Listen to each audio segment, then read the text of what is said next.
Hello friends, नमस्कार, सत श्री अकाल। आज हम करेंगे मंडूकासन का अभ्यास।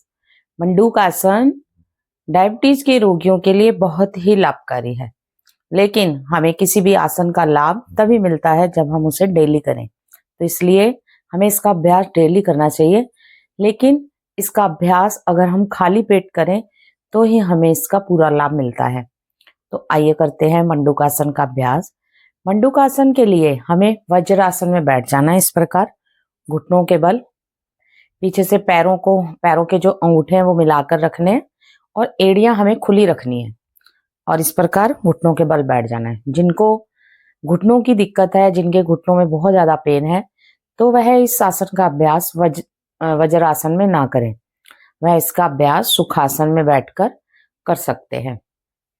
अदरवाइज इसका अभ्यास हमें वज्रासन में ही करना चाहिए। तो वज्रासन में जब हम बैठते हैं, एक तो हमारी पिंडलियां भी प्रभाव में आती हैं और इससे हमारा डाइजेशन अच्छा बनता है, जो वो भी हमें लाभ देता है डायबिटीज के रोगियों को।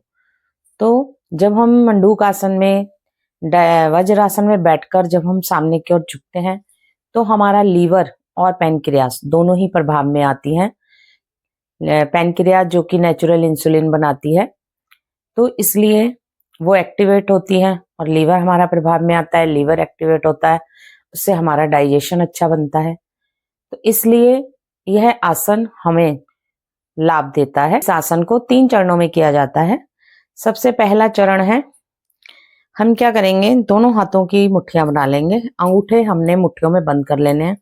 मुट्ठियों को हमें इस प्रकार से मिलाना है कि जो हमारी छोटी उंगली है वो सामने से मिली हुई नजर आए और इस प्रकार से हमें नाभि वाले भाग पर रख देना है।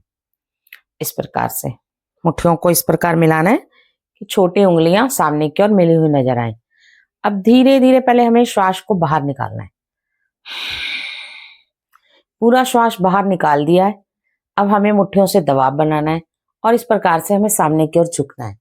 सामने की ओर जब हमने झुकना है तो हमने ठोड़ी आगे से आगे रखनी है। हमने इसमें माथा नीचे नहीं लगाना। क्यों? अगर हम माथा नीचे लगा देंगे तो हमने जब श्वास बाहर निकाला है तो हमारे पेट की वायु सारी निकल जाती है, तो उसका प्रभाव हमारे सिर वाले भाग में आ सकता है, जिससे सिर में दर्द हो सकता है। तो इसमें झुकना नहीं है पूरा, हमें इस प्रकार से थोड़ी आगे से आगे करनी है। और जब हम पूर्ण स्थिति में आ जाते हैं तो हमें छोटे छोटे श्वास लेते व छोड़ते रहना है। श्वासों को रोकना नहीं है। इस प्रकार से छोटे छोटे श्वास लेते छोड़ते रहें और अपनी इस प्रकार से श्वास भरते हुए धीरे धीरे वापस आएंगे। मुट्ठियों का दबाव बना के रखेंगे। दोनों हाथ घुटनों पर रखकर हम थोड़ी देर के लिए रिलैक्स करेंगे। आंखें बंद कर लेंगे और श्वासों को सामान्य कर लेंगे। जब भी हमें हाथ अपने रखने हैं तो हमें अपनी 5 उंगलियां मिली हुई होनी चाहिए, अंगूठे उंगलियां दोनों हाथों के। क्यों? क्योंकि हमारे हाथों में, उंगलियों में 5 तत्व होते हैं, इसलिए हमेशा जब भी हमें रखने हैं तो उन्हें मिलाकर ही रखना है। अब करेंगे हम मंडूकासन का दूसरा चरण। मंडूकासन का दूसरा चरण करने के लिए हम एक हथेली का ऐसे कप बनाएंगे और उसके ऊपर ऐसे दूसरी हथेली रख लेंगे। अब दोनों हथेलियों को कप बनाकर नाभि के ऊपर रख लेंगे। इस प्रकार नाभि पे रख लेंगे कप बनाकर। अब फिर से श्वास को हम बाहर की ओर निकालेंगे। अब हथेलियों से पूरा दबाव बनाएंगे और इस निकले श्वास में हम धीरे धीरे सामने की ओर झुकते जाएंगे और हमें फिर से सिर नहीं झुकाना है। थोड़ी ऐसे आगे से आगे रखनी है और इस प्रकार से पूर्ण स्थिति हो जाए तो छोटे छोटे श्वास लेते व छोड़ते रहें। इस अवस्था में अगर हमारी नाभि अपने स्थान से हट जाती है तो वह भी अपने स्थान पर आ जाती है, लेकिन हमें इसका अभ्यास खाली पेट सुबह ही करना है। अपनी नाभि की धड़कन को सुनने का प्रयास करें, वह अपने स्थान पर आ जाती है। अब फिर से धीरे धीरे श्वास भरेंगे। हथेलियों से हमें अपना दबाव बना के रखना है और इस प्रकार से दबाव बनाते हुए धीरे धीरे से वापस आ जाना है और दोनों हाथ घुटनों पर रख लेने हैं। अब हम करेंगे मंडूकासन का तीसरा चरण। तीसरा चरण बहुत ही लाभकारी चरण। अब क्या करना है, अब अंगूठे मुट्ठियों में बंद कर लेने हैं पहले वाले में हमने मुट्ठियों को मिलाया था, दूसरे में हमने ऐसे कप बना के रखा था और तीसरे चरण में हमने अंगूठे मुट्ठियों में बंद करके इस प्रकार दाएं बाएं पेड़ू वाले भाग में स्थित कर लेने हैं। और फिर से श्वास को हमने बाहर की ओर निकालना है। अब श्वास बाहर निकल गया और अब इस निकले श्वास में हमें धीरे धीरे सामने की ओर झुकना है, मुट्ठियों का दबाव बना के रखना है, ठोड़ी हमें आगे से आगे रखनी है, सिर नहीं झुकाना। और इस प्रकार मुट्ठियों की जो अंगूठों की चुभन है वो हमें महसूस होनी चाहिए। यह आसन डायबिटीज के रोगियों के लिए रामबाण है।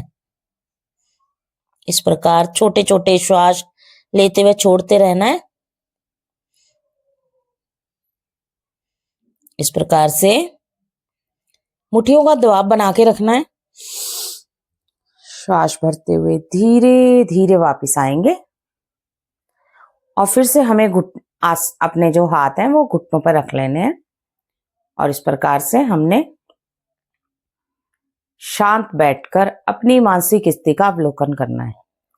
किसी भी आसन के बाद हमें शांत जरूर बैठना है, कुछ समय के लिए, कुछ क्षण के लिए शांत बैठकर जब हम अपनी मानसिक स्थिति का अवलोकन करते हैं तो जिन अंगों पे हमारा प्रभाव आता है वह अंग एक्टिव होते हैं। और जब भी हम आसन कर रहे होते हैं तो जो हमें निर्देश दिया जा रहा है कि अपनी, जैसे हमने बोला, नाभि की धड़कन को सुनने के बाद, तो हमें अपना ध्यान उन अंगों पर जरूर लेके जाना है। उससे वह ज्यादा हमें लाभ मिलता है जब हम अपना ध्यान उन अंगों पे ले जाते हैं जहां पर प्रभाव आ रहा होता है। तो इस प्रकार से मंडूक आसन डायबिटीज के रोगियों के लिए बहुत ही उत्तम आसन है। इस आसन का अभ्यास वज्रासन में करें तो हमें ज्यादा लाभ मिलता है, लेकिन अगर आपको घुटनों में दर्द है तो इसका अभ्यास सुखासन में बैठकर भी कर सकते हैं।